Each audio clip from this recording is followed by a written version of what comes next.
Hindi papayag si Catherine Bernardo na makasama sa isang pelikula si Andrea Brillantes. Alam nyo ba, nakakasira talaga ng buhay itong mga blind items na to.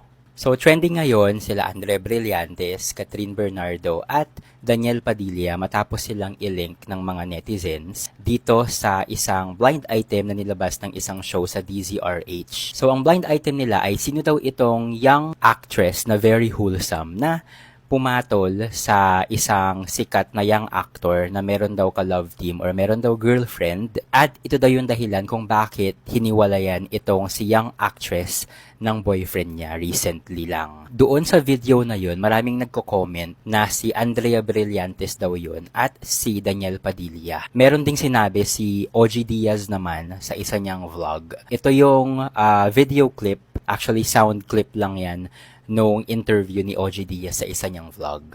May mga ugong-ugong lalo na sa ABS-CBN. Yan, di ba? May mga connect-connect tayo dyan.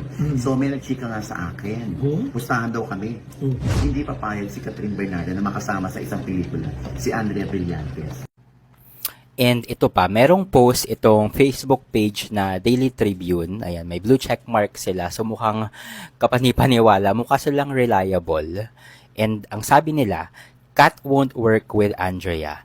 According to OG Diaz on his YouTube program, OG Diaz Showbiz Update, a source told him that Catherine Bernardo will nix any future project with Andrea Blight Brillantes. The speculation is that it has something to do with Andrea being quite open in saying that Daniel Padilla is her ideal leading man and crush even as a young girl. Kung matatandaan nyo din, nagko-work na din si Andrea Brillantes at si Daniel Padilla before, nung Pangako Sa'yo pa yon ata. And sobrang bata pa ni Andrea Brillantes that time. So kaya nag-connect, yun na yung mga netizens sa issue na to. So tinatag nila sila Catherine, sila Daniel, sila Andrea Brillantes dito sa mga kumakalat na videos ng blind item ng DZRH nga. Pero madami namang nagsasabi na hindi naman daw totoo ito. Katulad nitong napanood kong video, sabi, FYI, Catherine never said this.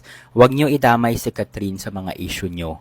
Hindi porket tahimik si Catherine at alam nyong hindi siya papatol sa mga ganitong issue, sasamantalihin nyo na at sisiraan siya. Leave Catherine alone. Which is totoo naman, hindi naman talaga pumapatol sa mga ganitong blind items or chismis itong si Catherine Bernardo. Very classy, very unbothered. Pero ayun nga, ang dami nga hiniwala dahil lang sa mga comments, dahil sa mga blind items na ganito. So, lesson lang dito ay wag agad maniniwala sa mga chismis, sa mga blind items. Kahit na yung mga sources, medyo, kung titignan nyo mukhang reliable sila. Kasi, di ba may mga blue checkmark, ganyan.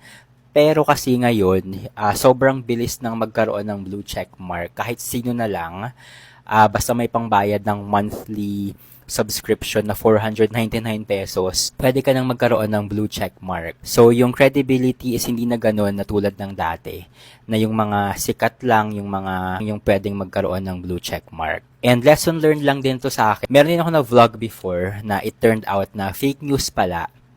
Ito yung tungkol kay Vice Ganda at sa commercial niya sa McDonald's na pinatawag daw sila ng MTRCB the way siya kumain ng Chicken McDo, which is fake news. Pero muntik na ako napanhiwala dahil nga yung mga sources, yung mga nag-post about dito sa issue na to ay may mga blue check mark. So, ayun. Ugaliing mag-research kung hindi tayo sure kung totoo ba tong mga chismis na to. But still, sad to say nga na sobrang dami pa rin yung naniniwala sa mga ganitong chismis or blind items dahil sa mga post nitong mga unreliable na Facebook pages or kahit saan pa yan sa social media. Hindi lang sa Facebook.